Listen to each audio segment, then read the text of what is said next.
তো আজকের পর্বে আমরা থার্ড ইয়ারের শিল্প রসায়নের একেবারে টপ লেভেলের কোশ্চেন নিয়ে আলোচনা করব। তো দেখো শুরুতে এখানে মূলত আমি টপ 20 কোশ্চেন রেখেছি, বাট তোমাদের 20টার বাইরেও বেশ কিছু এক্সট্রা কোশ্চেন আছে। যারা রিস্ক মুক্ত থাকতে চাও তারা এক্সট্রাগুলো একটু দেখে যেতে পারো। তো ক বিভাগের জন্য তোমরা কোনগুলো ফলো করবে, এর জন্য অবশ্যই পেড সাজেশনে যে ক বিভাগের প্রশ্নগুলো দেওয়া আছে তোমরা ওইগুলো একটু দেখে নিবে, ঠিক আছে। তো ক বিভাগ আমি এখানে লিস্ট করিনি, যেহেতু এটা একেবারে শর্টকাট একটা আইটেম। তো ক বিভাগের জন্য তোমরা ওই সাজেশনের ক বিভাগগুলো পড়ে নিবে। আচ্ছা, ক এবং গ বিভাগ থেকে যে প্রশ্নগুলো বারবার আসে, মানে যে প্রশ্নগুলো তোমাদের এবার আসার সম্ভাবনা পসিবিলিটি 99%, সেই প্রশ্নগুলো আমি এখানে রেখেছি ফার্স্ট স্টেপে। দেখো এখানে টোটালি 20টা প্রশ্ন আছে। তো প্রতিটা প্রশ্নের পাশে কিন্তু এরকম চ্যাপ্টার নাম্বার অ্যাটাচ করা আছে।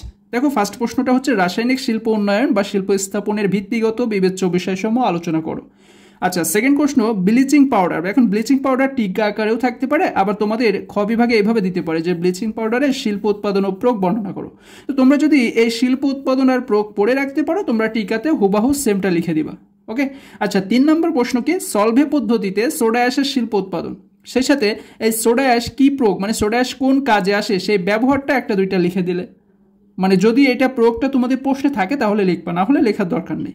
তো এই সলভে পদ্ধতিতে সোডা অ্যাশ আমরা পাই কি থেকে? ব্রাইন থেকে। তাই প্রশ্নটা এভাবেও থাকতে পারে যে ব্রাইন থেকে সোডা অ্যাশের শিল্প উৎপাদন বর্ণনা করো। আচ্ছা, নাম্বার 4-এ আছে সিমেন্টের টেস্টিং বা পরীক্ষাকরণ বা মান নিরূপণ করা হয় কিভাবে। দেখো সিমেন্টের টেস্টিংও যে বিষয়, পরীক্ষাকরণও সেম, মান নিরূপণ মানে 3টে টপিক্সই কিন্তু সেম, এজন্য অবলিক দিয়ে রেখেছি, মানে যাতে তোমাদের প্রশ্ন চিনতে অসুবিধা না হয়। ওকে, কারণ 3টার যে কোনো একটা টপিক্স বা একটা শব্দ কিন্তু ব্যবহার করতে পারে। 5-এ আছে প্লাস্টার অফ প্যারিস কি, এর বৈশিষ্ট্য এবং প্রয়োগ লেখো, অথবা টিকাতেও থাকতে পারে প্লাস্টার অফ প্যারিস। তাহলে তোমরা যদি এর বৈশিষ্ট্য, সংজ্ঞা, প্রয়োগ এই 3টা পড়ে রাখতে পারো, টিকাতে অনায়াসে লিখে দিতে পারবা। 6-এ আছে কি কাঁচ উৎপাদনে ব্যবহৃত অপ্রধান কাঁচামালগুলোর নাম লেখো। নাম জানতে হবে, প্লাস এই অপ্রধান কাঁচামালগুলো কাচের উপরে কতটা প্রভাব ফেলে সেটাও জানতে হবে, ঠিক আছে। তাহলে তোমাদের অপ্রধান কাঁচামালগুলো কি কি এটা একটু শিখে রাখতে হবে, প্লাস এই অপ্রধান কাঁচামালগুলো কাচের উপর কতটা প্রভাব ফেলে সেটাও জেনে রাখতে হবে। আচ্ছা, 7-এ আছে রিফ্র্যাক্টরি কি, রিফ্র্যাক্টরি দ্রব্যের শ্রেণী বিভাগ আলোচনা করো। এই দ্রব্যের বেশ কিছু ক্লাসিফিকেশন আছে, সেগুলো তোমরা একটু জেনে নিবা। 8-এ বলছে রেকটিফাইড স্পিরিট এবং অ্যাবসোলিউট অ্যালকোহল কি, এই অ্যাবসোলিউট অ্যালকোহলের শিল্প উৎপাদনের মূলনীতি বর্ণনা করো।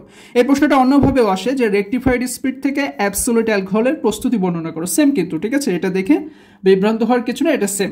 আচ্ছা, এখানে দেখো 11 নম্বরে আছে ঢালাই লোহা বা কাস্ট আয়রন, পেটা লোহা বা রড আয়রন, স্টিল বা ইস্পাত। এই 3টার সংজ্ঞা জানতে হবে, সংযুক্তি, বৈশিষ্ট্য, ব্যবহার, 3টা টপিক্সে জেনে রাখতে হবে। ওকে, এই 3টা কিন্তু তুলনা না দিয়ে পার্থক্য আকারেও আসতে পারে। আচ্ছা, 12-এ আছে কি লৌহা নিষ্কাশনে বাত্যচুল্লিতে যে সকল বিক্রিয়া সংঘটিত হয় সেই বিক্রিয়াগুলো নিয়ে তোমাদের একটু বিস্তারিত জানতে হবে। 13-এ আছে নাইলন 66 বা 66। এই 2টার ভিতরে অনেকেরই কনফিউজড কাজ করে। দেখো নাইলন 66 যে ম্যাটেরিয়াল, নাইলন 66ও সেম ম্যাটেরিয়াল। ওকে, তাহলে এর সংশ্লেষণ পড়বা, ধর্ম পড়বা, ব্যবহার পড়বা। তাহলে এই 3টা পড়া থাকলে তোমরা টিকাতে আসলে সেম জিনিস লিখে দিতে পারবা।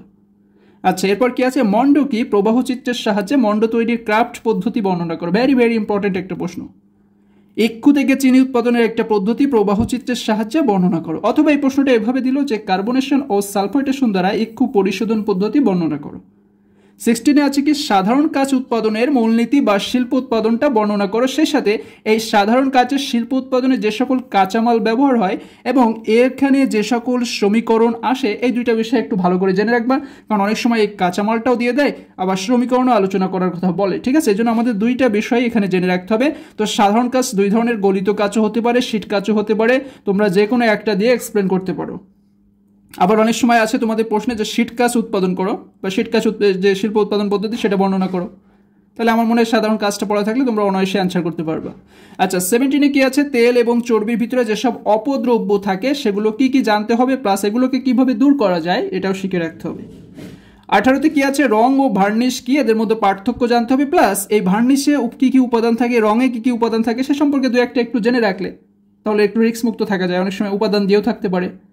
ওকে, দেখো আরো 4টা আমাদের স্পেশাল প্রশ্ন আসে। এই 4টা কি কি? 19-এ আছে সাবান শিল্পের উপজাত বা নিঃশ্বসিত সাবানের লাই থেকে গ্লিসারিনের পুনরুদ্ধার পদ্ধতি বর্ণনা করো। নাম্বার 20 মানে সর্বশেষ প্রশ্ন আছে অ্যালকাইল অ্যারাইড সালফোনেট, অথবা এটা আয়নিক ডিটারজেন্টও থাকতে পারে। তো 2টাই সেম, অ্যালকাইল অ্যারাইল সালফোনেট একটা আয়নিক ডিটারজেন্ট, এর শিল্প উৎপাদনটা বর্ণনা করার কথা বলতে পারে। তাহলে এই হচ্ছে আমাদের এই 10 নম্বরটা, 9 নম্বর 10 নম্বর হয়তো আমি আলোচনা করিনি, তোমরা এখান থেকে একটু দেখে নিও। সাধারণত এটা কিভাবে আসে, 9 নম্বরটা আসে super phosphate, triple super phosphate দুইটারই উৎপাদন আমাদের পড়ে রাখতে হবে, যে কোনো একটা উৎপাদন থাকতে পারে, অথবা টিকাতে ডিরেক্টলি এই দুইটা নিয়ে আলোচনা করার কথা বলতে পারে, আবার এই দুইটার পার্থক্যও থাকতে পারে। ঠিক আছে, এই জন্য আমরা এই দুইটা টপিকস যদি ভালো করে জানি তাহলে অনায়াসে এই ধরনের প্রশ্নের আনসার আমরা করতে পারবো। ওকে, তো এই হচ্ছে আমাদের একেবারে টপ লেভেলের 20 প্রশ্ন, মানে টপ 20 কোশ্চেন বলতে পারো। খুব ভালো একটা কমন এখান থেকে থাকবে আশা করি, হয়তো প্রতি দুইটা থেকে একটা থাকতে পারে। আচ্ছা, তো এইবার এক্সট্রা 5টা প্রশ্ন আছে, এটা আমি তোমাদের একটু দেখাই। এগুলোকে এক্সট্রা বলছে এই কারণে, মানে এগুলো গুরুত্ব হচ্ছে একটু কম, তোমরা ফার্স্টে 20টা একটু ভালো করে পড়ে নিয়ে তারপর তোমরা এই 5টার দিকে হাত দিবা। এখানে আছে সাবানের ময়লা পরিষ্কারকরণ কৌশল, প্রশমন পদ্ধতির সাহায্যে সাবানের যে প্রস্তুতি বিভিন্ন ধাপসহ বর্ণনা করো। যদিও গতবার তোমাদের সাবানের শিল্প উৎপাদনটা পড়ছিল সেম টু সেম প্রশ্ন, তারপরে অনেক সময় কি করে বিগত বছরের 1-2টা প্রশ্ন রিপিট করে, এই জন্য কি করবে বলা যাচ্ছে না, সেজন্য আমি এটা রিস্কমুক্ত থাকার জন্য রেখে দিয়েছি, পড়ে নিতে পারো। আচ্ছা, মৃৎশিল্পেও বর্তমান ও ভবিষ্যৎ সম্ভাবনা, কয়লা বিদ্যুৎ কেন্দ্রের ভবিষ্যৎ প্রভাব, এই দুইটা থেকে হয়তো একটা থাকতে পারে 4-5 থেকে, যে মৃৎশিল্পের বর্তমান ভবিষ্যৎ সম্ভাবনা অথবা কয়লা ভিত্তিক বিদ্যুৎ কেন্দ্র ভবিষ্যৎ কী ধরনের প্রভাব পড়তে পারে, এরকম আর কি একটা। তো এই 5টাই এক্সট্রা টাইপের প্রশ্ন, এটাও তোমরা একটু পড়ে নেবা। এখন সর্বশেষ কথা বলবো টিকা নিয়ে। দেখো, টিকাতে আমাদের টোটালি 6টা প্রশ্ন আছে। একটা হলো শ্রমিক পণ্যের গ্লেজিং ডেকোরেশন, 5 চ্যাপ্টারের একটা প্রশ্ন। 3 চ্যাপ্টারের একটা প্রশ্ন হলো সিমেন্টের জমাট বাঁধা ও কঠিনীকরণ রসায়ন, মানে এই প্রশ্নটা অন্যভাবে থাকতে পারে যে পোর্টল্যান্ড সিমেন্টের কিভাবে জমাট বাঁধে এবং তার কঠিনীকরণ রসায়ন আলোচনা করো। আচ্ছা, নাম্বার 10-এর অর্থাৎ চ্যাপ্টার 10-এর একটা কোশ্চেন হলো পেট্রোলিয়াম ক্র্যাকিং। এই প্রশ্নটা এইভাবে আসে যে পেট্রোলিয়াম ক্র্যাকিং কি, এর প্রয়োজনীয়তা আলোচনা করো, এরকম টাইপের আর কি।